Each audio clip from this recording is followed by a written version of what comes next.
Hello मेरे प्यारे बच्चों, मैं आसिफ अंसारी आप सभी लोगों का आपके अपने YouTube channel study as per बहुत बहुत स्वागत करता हूं। तो बच्चों, आज हम शुरू करने जा रहे हैं। अध्याय है हमारा त्रिकोणमिति, है ना। त्रिकोणमिति से अब तक आपकी बोर्ड परीक्षा में जितने भी क्वेश्चन आ चुके हैं या जो मोस्ट इंपॉर्टेंट क्वेश्चन है, उन क्वेश्चन को मैं आप यहाँ से लेकर के आया हूँ। स्टडी एज पर 2 क्लासेज आपकी हो रही हैं। मैथमेटिक्स कक्षा 10 गणित की। एक तो हम जो बोर्ड परीक्षा के जो पेपर है पुराने, जैसे 2024, 2022, 2023 है ना, इसके जो पेपर है उन पेपर को 1 बाय 1 करके हम कर रहे हैं। दूसरा, मैं आज ये हमारी पहली क्लास है जो अध्यायवार क्वेश्चन का हम एनालिसिस करेंगे, जिसका आज पहला दिन है और हम त्रिकोणमिति से शुरू कर रहे हैं। तो इस तरह करने से आपकी बोर्ड परीक्षा तक इंशाल्लाह बहुत ही अच्छी तैयारी हो जाएगी। अगर आपने एग्जाम में अब तक की जो आपकी पढ़ाई है कुछ भी नहीं है, बिल्कुल जीरो से है, तब भी आप मेरे साथ जुड़ जाइए। इंशाल्लाह मैं आपको इतना ट्रेन कर दूंगा कि आप एग्जाम में बहुत ही बेहतरीन नंबर लेकर के आएंगे। जब आप देखिए, आप वीडियो को देखिए, मेरे साथ साथ जुड़े रहिए, जो मैं क्वेश्चन दे रहा हूं उसकी आप प्रैक्टिस करते रहिए। तो मैं आपको यकीन दिलाता हूं कि जब आप पेपर जब आपको मिलेगा एग्जाम हॉल में, उस वक्त आप अपनी पोजीशन को देखा, कोई भी ऐसा क्वेश्चन नहीं होगा कि जो आप ना कर सकते हैं, है ना। तो चलिए हम आज की अपनी पहली ये क्लास यहाँ पर शुरू करते हैं। क्वेश्चन नंबर 3, प्रश्न नंबर 3 देखो है 2 tan 30 अपान 1 प्लस tan स्क्वायर 30 का मान ज्ञात कीजिए। ऐसे क्वेश्चन देखो बहुत आ रही है, ये सब पूछे हुए हैं ना। 2 tan 30 अपान 1 प्लस tan स्क्वायर 30 का मान, तो बहुत आसान है। तो 2 गुणे, अब tan 30 का मान निकाल लीजिए। tan 30 का मान कैसे निकालोगे? अब देखो मैं आपको ये बता रहा हूँ, यहाँ पे आपने क्या बताया कि ये नीचे वाली फिंगर लोडेटिव फिंगर है, क्या हो जाएगी ये 0, 30, 45, 60, 90 ये होता है। हमें क्या निकालना है 30 का, तो 30 कहाँ आएगा? यहाँ आएगा। अब उसके ऊपर कितनी उंगली बच रही है बेटा? 3 उंगली। तो हम क्या रख दिया? रूट 3 बटा लगाया। अब यहाँ पे देखो 30 यही है ना। अब इसके नीचे कितनी बच रही है उंगली? 1 बच रही है। इसको हम क्या कर देंगे? रूट 1 कर देंगे, है ना। हाँ, रूट 1 कर दिया। तो ये हो गया देखो रूट 3, और 1 का रूट कितना आता है? वर्गमूल कितना आएगा? 1 आएगा। तो जब हम 1 से सरणी में 3 में भाग देंगे तो आंसर हमारा कितना आएगा? रूट 3 आएगा। ये हो जाएगा 2 इंटू रूट 3 अपान 1 प्लस, ठीक है, tan स्क्वायर, यानी कि कितना हो जाएगा? रूट 3 का स्क्वायर। अब इसको देखो, ये हो गया देखो बेटा रूट 3 अपान, ये हो गया 1, और ये स्क्वायर से रूट कैंसिल कर दो, कितना बचा? 3। तो देखिए कितना हो जाएगा? 2 रूट 3 अपान 3 और 1 कितना हो गया? 4। यहाँ काट दीजिए, 2 1 2, 2 दूना के 4, यानी कितना आ जाएगा? रूट 3/2। यही हमारा क्या आ जाएगा? आंसर है ना। कितनी आसानी से क्वेश्चन। तो आइए बच्चों, हम देखते हैं प्रश्न नंबर 4। प्रश्न नंबर 4 है कि यदि cos a बराबर रूट 3/2 हो तो sin 2a का मान ज्ञात कीजिए। देखिए कितना है? cos a बराबर है रूट 3/2। हमें निकालना क्या है? sin 2a ये निकालना। तो देखो cos a, अब रूट 3/2 किसका वैल्यू होता है? cos 30 की वैल्यू होती है, ठीक है। तो यहाँ से हम देख रहे हैं कि a बराबर कितना आ जा रहा है हमारा? 30 डिग्री। अब हमें निकालना है क्या है? sin 2a। तो देखो बेटा हो जाएगा sin 2 इंटू, अब a की वैल्यू कितनी आई है? 30, यहाँ पे 30 रख दो। कितना हो जा रहा है बेटा? sin 60। अब sin 60 का मान कितना आ जाएगा? जल्दी से बताओ। अब यहाँ पे देखो उंगली रखो, आप नहीं याद है तो उंगली रखो। तो कितना है नीचे वाला? 0, 30, 45, 60 यहाँ। अब इसके नीचे कितनी उंगली बच रही है? 3। तो हम यहाँ क्या लिख दें? रूट 3 और बटा का 2 लगा दो। तो sin 2a यानी कि sin 60 का मान कितना आ जाएगा? रूट 3/2। यही हमारा क्या हो गया बेटा? आंसर हो गया। प्रश्न नंबर 5 देखो दिया गया कि यदि कोसक थीटा बराबर 13/5 तो कॉट थीटा का मान ज्ञात कीजिए। देखिए प्रश्न में हमें दिया गया है कोसक थीटा बराबर है 13/5, निकालना हमें क्या है? कॉट थीटा, ठीक है। तो देखिए बेटा एक फार्मूला देखो ये होता है कि कॉट स्क्वायर थीटा बराबर होता है कोसेक स्क्वायर थीटा -1, है ना, पता होगा आपको। तो यहां से देखो हम निकाल लेते हैं कि कॉट स्क्वायर थीटा। अब कोसेक थीटा की वैल्यू कितनी है? 13/5। इसका हम क्या कर दें? स्क्वायर कर दें -1। तो देखो ये आ जाएगा हमारा कॉट स्क्वायर थीटा। अब 13 का स्क्वायर कितना होगा? 169, और 5 का कितना हो जाएगा बेटा? 25 -1। तो यहाँ पे देखो आ जाएगा हमारे पास कॉट स्क्वायर थीटा। अब एक देखो हो गया 169 माइनस 25 से करना कितना हो जाएगा 25 और बटा 25।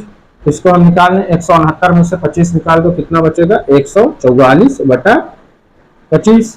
ये आ गया, यानी कौन सी वैल्यू हमारी आ रही है देखो, कॉट स्क्वायर थीटा बराबर आ रहा है 144 बटा 25। तो कॉट थीटा बराबर क्या आ जाएगा बताओ, तो यहाँ से हम निकाल लें कॉट थीटा। अब यहाँ से देखो स्क्वायर हम हटाएंगे तो यहाँ पे क्या चढ़ा देंगे हम रूट, रूट 144 बटा कितना हो जाएगा बेटा 25। अब देखो कॉट थीटा बराबर, अब 44 का 144 का वर्गमूल कितना आएगा 12 आएगा, 12 बराबर 144 12 और 5 बच्चे कितना हो जाएगा 25, है ना। यही हमारा क्या हो जाएगा, चलो यही हमारा आंसर हो जाएगा। तो इस क्वेश्चन को अगर आपको फार्मूला ना याद हो तो इस क्वेश्चन को आप पाइथागोरस फॉर्मूला लगा करके भी हल कर सकते हैं, है ना। तो आज का ये हमारा आखिरी क्वेश्चन है। आखिरी क्वेश्चन ये है कि 5 cos square 60 plus 4 sec square 30 minus tan square 45 और sin square 30 plus cos square 30 का मान ज्ञात कीजिए। देखिए यहाँ पे है 5 cos square 60 plus 4 sec square 30 minus tan square 45 बटा कितना है sin square 30 plus cos square 30। इसका हमें क्या करना है, मान ज्ञात करना है। तो बहुत ही आसान क्वेश्चन है ना, कुछ भी नहीं है, सिर्फ हमें क्या करना है, सबका मान जो है रख करके हल कर देना है। अगर आपको मान याद है तो अच्छी बात है, नहीं याद है तो मैंने आपको तरीका बताया है, उस तरीके से आप वैल्यू को क्या कर सकते हो, पुटअप कर सकते हो। यहाँ पे देखो हो जाएगा 5 इंटू, अब cos 60 की वैल्यू हम कैसे निकालेंगे, याद है तो रख दीजिए। तो यहाँ पे देखो 0 30 45 60 है ना, 0 30 45 0 30 45 60 90 ये होता है, ये देखो 60 है ना। हमें किसका निकालना है, cos 60 की वैल्यू। तो अब इसके ऊपर देखो एक उंगली बच रही है, तो हम क्या करेंगे, इसका रूट 1 कर देंगे, ठीक है, बटा कितना कर देंगे 2। अब रूट 1 का मान कितना आता है 1 बटा ये 2 है, यानी कि cos 60 का मान कितना आ जाएगा 1 बटा 2। इसको हम कर देते हैं 1 बटे 2 का स्क्वायर, ठीक है, प्लस 4 गुणे, अब देखो sec स्क्वायर 30 है ना। मैंने आपको बताया है कि cos क्या होता है, cos थीटा बराबर होता है 1 अपॉन sec थीटा। तो हम cos 30 का मान निकाल करके उसका उल्टा करते हैं, किसका आ जाएगा sec 30 का। अब देखो 0 यहाँ पे क्या होता है 30, अब cos का हमें निकालना है, तो ऊपर कितनी उंगली बचा रही है बेटा 3, तो cos 30 कितना कर दे हम रूट 3 बटा 2 ये हो जाएगा। तो sec 30 का मान कितना हो जाएगा, इसी का उल्टा कितना हो जाएगा 2 बटा रूट 3 ये आ जाएगा। तो यहाँ पे हम रख देते हैं 2 बटा रूट 3 का स्क्वायर ये हो जाएगा, है ना, माइनस tan स्क्वायर है ना, tan स्क्वायर 45 यानी tan 45 का मान कितना होता है 1 होता है, सीधा सा रख दो बटा कर लीजिए, ठीक है।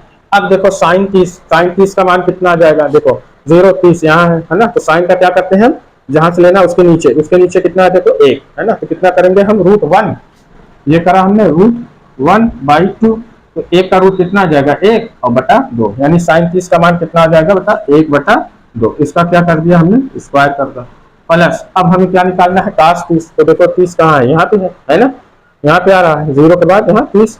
अब इसके cos का ऊपर वाले लेंगे, ऊपर कितनी उंगली है बचा 3 उंगली है, तो क्या कर देंगे हम रूट 3 और बटा 2 लगा देंगे, यानी कि हमारा cos 30 का मान कितना आ जाएगा रूट 3 बटा 2। यहाँ हम कर दिया रूट 3 बटा 2, इसका क्या कर दो स्क्वायर कर दो, ठीक है। यहाँ इसके आगे हमें क्या करना है, ये देखो हो गया 5 गुणे, अब 1 का स्क्वायर कितना हो जाएगा 1 और 2 का स्क्वायर कितना हो जाएगा 4, प्लस देखो 4 गुणे, अब 2 का स्क्वायर कितना हो जाएगा बेटा 4 और रूट 3 का स्क्वायर कितना आ जाएगा 3, क्योंकि रूट से स्क्वायर हम कैंसिल कर देंगे, और इधर कितना है -1 बटा क्या करना है देखो 1 का स्क्वायर कितना हो गया 1 और 2 का स्क्वायर कितना हो जाएगा 4, प्लस रूट 3 का स्क्वायर कितना हो जाएगा 3 और 2 का स्क्वायर कितना हो जाएगा 4, ठीक है। तो अब यहाँ पे हम आगे देखो इसको कर लें, अब 5 का 1 में गुणा करोगे कितना हो जाएगा 5 बटा 4, ठीक, प्लस अब 4 का कर दोगे कितना हो जाएगा 4 चौका 16 बटा 3 माइनस कितना हो गया 1 बटे, यहाँ पे देखो 3 और 1 कितना हो जाएगा 4 बटा 4, क्योंकि यहाँ पे हर दोनों का क्या है बराबर है, तो अंश को हम क्या कर देंगे जोड़ देंगे। अब यहाँ पे देखिए इसका हर है नहीं, इसका हर हम कर लेते हैं 1, ठीक है, ठीक। अब यहाँ पे देखो 4 3 और 1 का हम क्या निकाल लेते हैं लासा निकाल लेते हैं। तो 4, 3 और 1 का लासा देखो कैसे निकालोगे, 4, 3 और 1। ठीक है, इसका क्या करेंगे, देखो सबसे बड़ी गिनती कौन है, 4 है ना। तो 3 से हम भाग देंगे, 4 में नहीं कटेगा, लेकिन 1 काट देता है ना, और 4 काट देगा, तो ये 4 हमारा लासा नहीं होगा। ठीक है, अब इसका हम डबल करें, 4 गुना 8, 8 करें, 8 को 4 काट रहा है, 1 काट रहा है, लेकिन 3 नहीं काट रहा है, इसलिए 8 भी नहीं होगा। अब 4 तिहाई 12 करो, है ना, 12 को देखो 4 तिहाई 12, 4 भी काट रहा है, 3 चौक 12, 3 भी काट रहा है, 1 बरहियम 12, 1 भी काट रहा है, इसलिए 4, 3 और 1 का लासा कितना आ जाएगा, 12 आ जाएगा। तो इसको हम ऐसे लिख लें, देखिए 5/4 माइनस 16/3 माइनस 1/1। अब इन सब का लासा कितना आ गया, 12। और यहाँ से देखो हम 4 से 4 काट देंगे, कितना आ जाएगा, 1, है ना। ये तो इसको हम लिख लो एक बार, 12/1। ठीक है, इस 1 को यहाँ ले जाकर के आप गुणा कर देंगे तो 12 का नंबर 12 हो जाएगा, कोई बात नहीं है। अब यहाँ पे देखो, अब 4 से हम भाग दिया, है ना, तो 4 तिहाई कितना हो गया, 12, और 3 का हम 5 में गुणा कर देंगे, कितना होगा, 3 5 15। इसी तरीके से 3 से भाग दिया तो 3 चौक 12, 4 आया, 4 का हम 16 में गुणा कर दे तो 16 चौक का कितना हो जाएगा, 64। और 1 से हम भाग देंगे तो 1 बढ़िया कितना हो जाएगा, 12। अब 12 का हम 1 में गुणा कर दे तो 12 करने में कितना हो जाएगा, 12। ये देखो प्लस है। अब इसको हम क्या करते हैं, देखो 15 और 64 दोनों को हम जोड़ दें, है ना, तो कितना आ जाएगा बेटा, 79, है ना। अब माइनस कितना है, 12। ठीक है, अब बटे नीचे कितना आ गया हमारा, हर 12 आ गया। अब 79 में से 12 घटा दो।